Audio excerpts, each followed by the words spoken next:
The sun creeps over the ridgeline. The land is quiet, the air thick with the scent of damp earth and lingering smoke from last night's fire. Eleanor Whitmore stands near the edge of the clearing, staring out at the endless stretch of mountains and valleys before her. Her hands tremble slightly, James's tattered journal clutched to her chest. Behind her, Nokoma adjusts the strap of her rifle, eyes scanning the tree line with the patience of a seasoned hunter. Nathaniel, still groggy from sleep, rubs at the bruises on his face and winces as he shifts on his feet. What's the plan now? Keep running? Just know, I ain't got no qualms with that part. Eleanor doesn't answer immediately. She flips open James's journal, rereading the last entries for what feels like the 100th time. Finally, she looks up. We're not running anymore.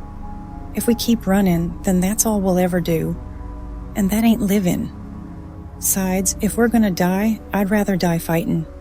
Nokoma raises a brow. You sure about that, Widow? Because Calloway's coming, and standing still ain't a great strategy either. Eleanor exhales, her grip tightening on the book. James didn't want me to run. He left this map so I could find out what really happened to him. To your son.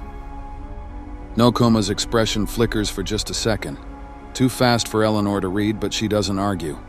Nathaniel shifts, glancing between them. And what exactly are we supposed to do? Ride into Calloway's camp with a prayer? An injured man and 2 women versus the goats of hell? Please tell me you got a better plan than that.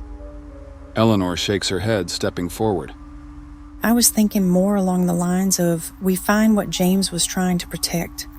Whatever this map leads to, it's the reason he was killed. And if we get to it first, maybe we stand a chance of stopping Calloway before he finds us. You said that they were involved with statesmen and important people, so maybe there's a chance we can turn them in. I don't know. You got something better in mind? Utter silence. Then Nokoma smirks, shaking her head.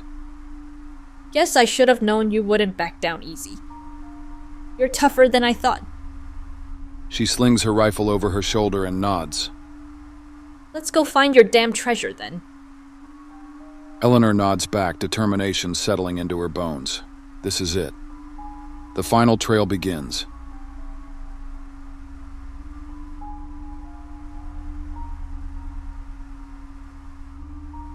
The terrain is rugged and steep, the wind howling through the trees as Eleanor, Nokoma, and Nathaniel make their way deeper into the mountains.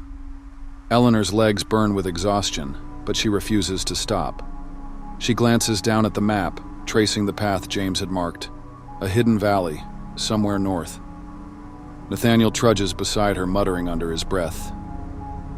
You ever think maybe your husband was just real bad at gambling?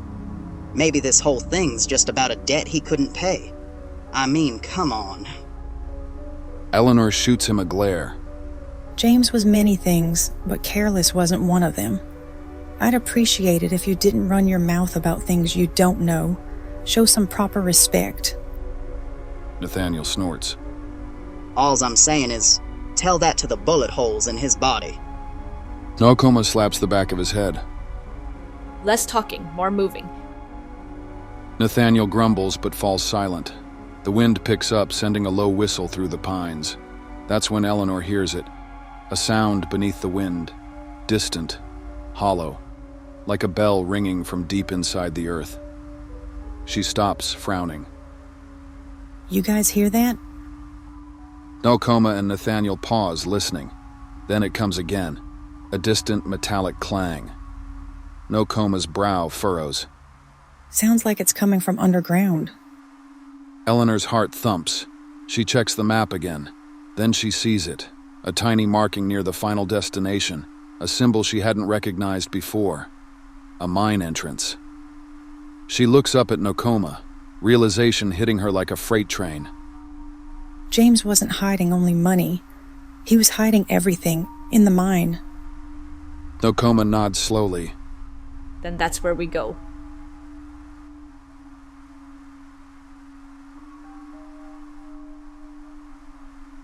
The entrance to the mine looms before them, a gaping black maw cut into the side of the mountain. The old wooden support beams groan against the wind. Eleanor swallows hard. Something about this place feels wrong. Nathaniel shudders. Please tell me we're not actually going in there. Eleanor steps forward. We most certainly are. She grips the oil lantern on her pack, striking a match to ignite the wick. Nokoma takes point, rifle at the ready. Nathaniel mutters a curse. Then together they step inside.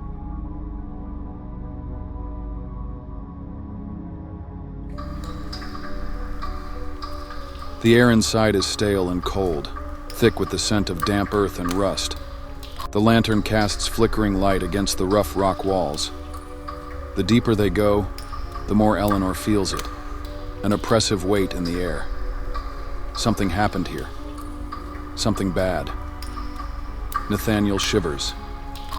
I gotta tell you, this place just ain't natural.